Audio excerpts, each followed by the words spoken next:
गांव की एक लड़की थी, सावित्री। उसका सपना था एक डॉक्टर बनने का। लेकिन जहां वह रहती थी वहां न ढंग का स्कूल था, न किताबें, न इंटरनेट, और न ही सपनों को उड़ान देने वाली सोच। पिता एक किसान थे जो दिन रात मेहनत करते, लेकिन घर का गुजारा मुश्किल से चलता। माँ चाहती थी कि सावित्री जल्दी शादी कर ले, क्योंकि उन्हें लगता था कि एक लड़की का भविष्य उसका घर होता है। लेकिन सावित्री इससे सहमत नहीं थी। उसे लगता था कि वो कुछ बड़ा कर सकती है। हर सुबह वो 5 किलोमीटर पैदल चलकर स्कूल जाती। उसके पास न मोबाइल था न ट्यूशन। जब बाकी बच्चे कोचिंग जाते, वह खेतों में पढ़ाई करती, कभी मिट्टी पर, कभी पुराने अखबारों के पीछे। एक बार स्कूल की फीस भरने का समय आया। घर में पैसे नहीं थे। उसने अपने पुराने खिलौने और किताबें बेच दीं, कुछ घरों में बर्तन धोए, तब जाकर फीस भरी।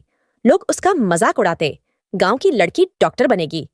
वो चुप रहती, लेकिन उसका आत्मविश्वास हर बार और मजबूत हो जाता। 12वीं में उसने टॉप किया, लेकिन मेडिकल की तैयारी के लिए कोई साधन नहीं था। उसने यूट्यूब पर मुफ्त वीडियो ढूंढ ढूंढ कर पढ़ाई की, वो भी तब जब खेत में मजदूरी करके अपने लिए सेकंड हैंड मोबाइल खरीदा। रात को तेल के दिए के नीचे पढ़ाई करना, नींद से लड़ना, समाज से लड़ना, यही उसकी दिनचर्या बन गई। जब सावित्री मेडिकल कॉलेज पहुंच चुकी है, लेकिन असली संघर्ष तो अब शुरू होता है। बिल्कुल। आइए वहीं से कहानी को आगे बढ़ाते हैं। सावित्री ने परीक्षा दी।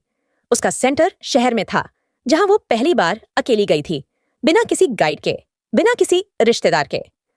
ट्रेन का टिकट भी उधार लेकर खरीदा था। परीक्षा के दिन वह कांप रही थी, लेकिन उसका आत्मविश्वास मजबूत था, क्योंकि वो जानती थी कि उसने मेहनत की है। रिजल्ट आया। जब उसने अपना रोल नंबर चेक किया, उसकी आंखों से आंसू बह निकले। वो नीट में टॉप 500 में थी। गांव की वो लड़की जो कभी पुराने अखबारों पर पढ़ती थी, अब सरकारी मेडिकल कॉलेज में दाखिल होने वाली थी। गांव में लोग जो कभी कहते थे लड़की होकर डॉक्टर, अब कहते थे हमारी बेटी डॉक्टर बन गई। माँ जो कभी शादी के लिए कहती थीं, अब गर्व से कहती थीं मेरी बेटी लोगों की जान बचाएगी। अब वो क्या कर रही है? सावित्री अब MBBS के अंतिम वर्ष में है। हर रविवार वो गांव जाती है, बच्चों को पढ़ाती है, खासकर लड़कियों को। उसका सपना सिर्फ खुद तक सीमित नहीं रहा, अब वो सपने जगाती है। सीख क्या है? हालात कभी भी तुम्हारी काबिलियत तय नहीं करते। सपने छोटे गांवों से भी निकल सकते हैं और आसमान छू सकते हैं। अगर हिम्मत है तो रास्ता खुद बन जाता है। जब सावित्री मेडिकल कॉलेज पहुंच चुकी है, लेकिन असली संघर्ष तो अब शुरू होता है। सावित्री का मेडिकल कॉलेज शुरू हो गया था। पहली बार वो इतनी बड़ी दुनिया में आई थी, जहां हर कोई इंग्लिश में बात करता था। सबके पास लैपटॉप, टैबलेट, महंगे नोट्स थे। वो एकदम अकेली महसूस करती थी। क्लास में सब कुछ इंग्लिश में होता और वो मुश्किल से समझ पाती। कई बार उसके टीचर कहते, तुम जैसे स्टूडेंट्स का यहाँ क्या काम? कुछ सीनियर्स उसका मजाक उड़ाते, गांव से आई है, ये क्या डॉक्टर बनेगी? लेकिन सावित्री टूटी नहीं।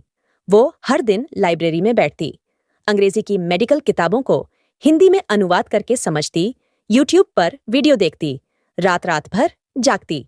खर्चे के लिए उसने हॉस्टल में लड़कियों को ट्यूशन देना शुरू किया। कभी कभी हॉस्पिटल की कैंटीन में भी बर्तन साफ करती, ताकि खुद को दूसरों पर निर्भर न रखना पड़े। एक दिन कॉलेज में एक इमरजेंसी आई। एक बच्चा बेहोश होकर लाया गया। उस समय कोई डॉक्टर पास नहीं था और सभी घबरा गए। सावित्री ही सबसे पहले दौड़ी। उसने जो सीखा था वो उसी पल में काम आया। CPR दिया, दवाइयां संभाली और बच्चे की जान बच गई। उस दिन पहली बार सबने ताली बजाई। जिसे कमजोर समझा था वो असली डॉक्टर की तरह निकली। धीरे धीरे प्रोफेसर भी उसे पहचानने लगे। उसकी मेहनत, लगन और सेवा भावना ने उसे सबका चहेता बना दिया। लेकिन अभी संघर्ष खत्म नहीं हुआ था। अब कहानी पहुंचती है उस मोड़ पर जहां पढ़ाई के बाद असल जिंदगी का मैदान शुरू होता है, इंटर्नशिप का। सावित्री अब MBBS के अंतिम वर्ष में थी और इंटर्नशिप शुरू होने वाली थी। वो जितनी उत्साहित थी उतनी ही चिंतित भी, क्योंकि ये वो समय था जब सिर्फ किताबी ज्ञान नहीं बल्कि असली मरीजों से सामना होता था। उसे सरकारी अस्पताल में ड्यूटी मिली, जहां मरीजों की भीड़ तो बहुत होती थी, लेकिन सुविधाएं कम, डॉक्टर कम, दवाइयां कम और कभी-कभी बिजली तक नहीं। पहली ही रात की ड्यूटी में एक गर्भवती महिला आई। खून बहुत बह रहा था। कोई सीनियर डॉक्टर पास नहीं था। नर्सें भी घबराई हुई थीं। सावित्री ने झिझकते हुए कदम बढ़ाए। जो कुछ सीखा था वही दोहराया। उसने महिला की जान बचाई। बाद में डॉक्टर आए और उसे सराहा। वो रोजाना 12-12 घंटे ड्यूटी करती, कभी इमरजेंसी में, कभी बच्चों के वार्ड में। गांव से आई लड़की अब लोगों की धड़कनें सुनना सीख गई थीं, लेकिन अब उसे उनके दर्द भी महसूस होने लगे थे। एक दिन एक बूढ़ा आदमी इलाज के लिए आया, लेकिन उसके पास दवाइयों के पैसे नहीं थे। सावित्री ने बिना किसी को बताए अपनी स्टाइपेंड से दवा खरीद दी।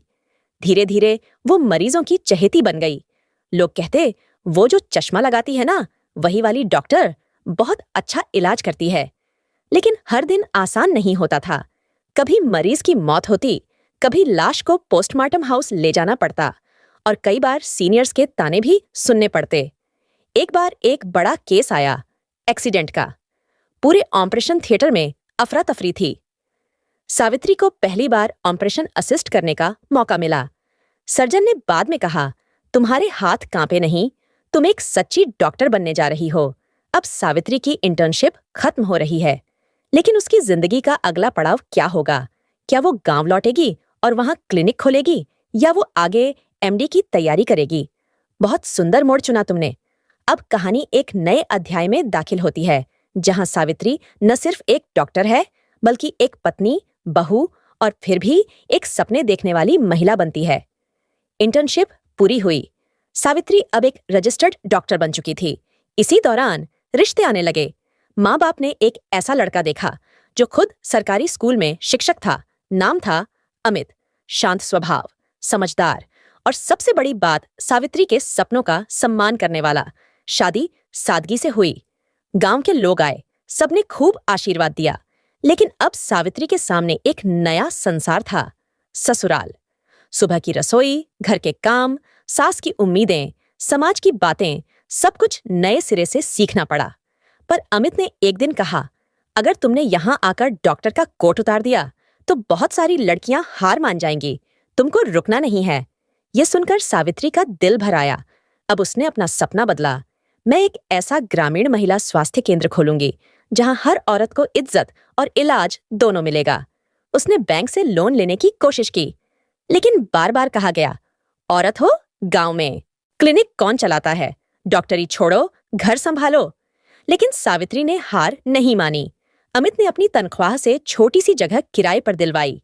सास ने अपने गहने गिरवी रख दिए और आखिरकार गांव में एक मातृ स्वास्थ्य केंद्र खुला। सावित्री खुद सुबह 6 बजे उठती, खाना बनाकर ससुराल के काम निपटाती और फिर 9 बजे क्लिनिक जाती। धीरे धीरे महिलाओं की लाइन लगने लगी। गर्भवती महिलाएं, छोटी बच्चियां, बुजुर्ग दादियां, सबकी आंखों में भरोसा था। अब सावित्री एक डॉक्टर ही नहीं, बल्कि एक प्रेरणा बन चुकी थी, जो साड़ी पहनकर स्टेथोस्कोप लटकाती थी और हर दर्द से लड़ती थी। लेकिन कहानी यहां खत्म नहीं होती। सावित्री का मातृ स्वास्थ्य केंद्र अब सिर्फ एक क्लिनिक नहीं रहा। वो गर्भवती महिलाओं के लिए निशुल्क देखभाल, पोषण सलाह और डिलीवरी सेवाएं देती थीं। कई बार खुद रात में निकलकर मरीजों को लाने जाती। गांव की औरतें उसे सावित्री दीदी कहने लगीं। अमित हर कदम पर उसके साथ रहा। कभी रजिस्ट्रेशन में मदद करता तो कभी क्लिनिक की दीवारें रंगता।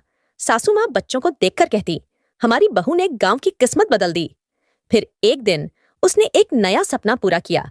सावित्री शक्ति केंद्र खोल दिया, जहां वो ग्रामीण लड़कियों को हेल्थ असिस्टेंट बनने की ट्रेनिंग देने लगी। अब सावित्री अकेली नहीं थी। उसके साथ कई छोटी छोटी सावित्रियां थीं, जो हर कोने में रोशनी फैला रही थीं। कुछ सालों में राज्य सरकार ने उसके काम को सराहा। उसे बेस्ट ग्रामीण हेल्थ इनिशिएटिव अवार्ड मिला। टीवी चैनलों पर उसकी डॉक्यूमेंट्री चली। लोग शहरों से आने लगे उस गांव को देखने, जहां से एक डॉक्टर ने क्रांति शुरू की। आखिरी सीन, सावित्री छत पर बैठी थी। सामने सूरज उग रहा था। बगल में अमित चाय लेकर आया और बोला, तुमने कहा था ना तुम कुछ बनना चाहती हो। सावित्री मुस्कुराकर बोली, मैं अब कुछ नहीं, मैं अब बहुत कुछ बन चुकी हूँ। एक बेटी, एक बहू, एक पत्नी, एक डॉक्टर और हजारों सपनों की माँ। सीख सपनों के लिए लड़ो, चाहे हालात कैसे भी हों। शादी, समाज, जिम्मेदारियां, ये रुकावटें नहीं, अगर साथ सही हों। एक औरत की उड़ान सिर्फ उसकी नहीं होती, वो उड़ती है तो उसके साथ पूरा समाज ऊंचाई पाता है। The end. लेकिन असली शुरुआत वहीं से होती है जहां एक लड़की सपनों से डरना छोड़ देती है। दोस्तों, अगर आपको यह कहानी अच्छी लगी हो तो मुझे अच्छे अच्छे कमेंट दो, वीडियो को लाइक करो और चैनल को सब्सक्राइब करो ताकि हमें मोटिवेशन मिले, और आने वाली वीडियो के लिए नोटिफिकेशन बेल को ऑन कर दीजिए ताकि आने वाली अपडेट अब तक जरूर पहुंच जाए। धन्यवाद।